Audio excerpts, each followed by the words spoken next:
আমরা এখন দেখতে পাচ্ছি অনেক শিক্ষার্থী তারা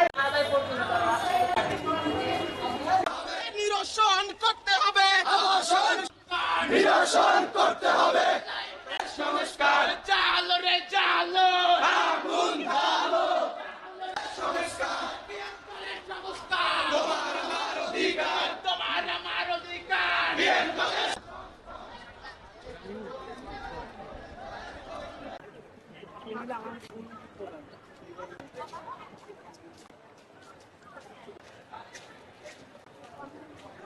বিএম কলেজ এখনো শাটডাউন অবস্থায় আছে, পরীক্ষা ক্লাস এবং সকল কিছু বিএম কলেজে বন্ধ আছে। বিএম কলেজের এই 5 দফা দাবি যদি আমাদের পূরণ না হয় তাহলে এই আন্দোলন আরো কঠোর থেকে কঠোরতর হবে। দাবি আদায় না হয় তাহলে আমরা এই আন্দোলনকে আরো কঠিন পর্যায়ে নিয়ে যাব।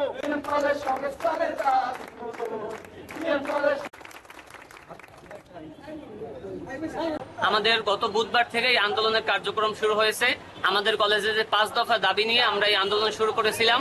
আমাদের 5 দফা দাবিগুলো হলো, আমাদের শিক্ষক সংকট নিরসন করতে হবে, আমাদের যে লাইব্রেরি আছে লাইব্রেরি আধুনিকায়ন করতে হবে। জাতীয় বিশ্ববিদ্যালয়ে নতুন নিয়ম করছে 60% শিক্ষার্থী ক্লাস উপস্থিত থাকতে হবে।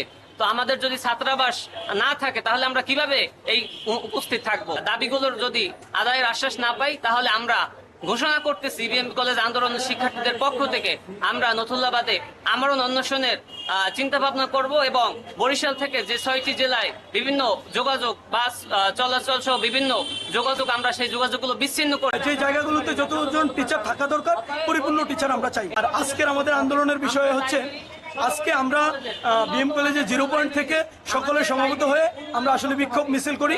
এই বিক্ষোভ মিছিল আমরা আসলে জানান দিতে চাই এটা, যদি তারা আমাদের এই দাবিতে যদি তারা আশ্বাস না দেয় আমরা বরিশাল শহরকে অচল করে দিব এবং জনদুর্ভোগ সৃষ্টি হবে। আমরা কখনোই এই ধরনের আন্দোলন চাই না, আমরা জনদুর্ভোগ সৃষ্টি করতে চাই না। আমরা চাই শান্তিপূর্ণ আন্দোলন। যদি আমাদেরকে শান্তিপূর্ণভাবে রাখতে না চায় তাহলে আমরা সেটা করতে বাধ্য হব এবং নথুল্লাবাদ থেকে আমাদের দাবি আদায় না হলে আমরণ অনশনের ঘোষণা হবে ইনশাআল্লাহ।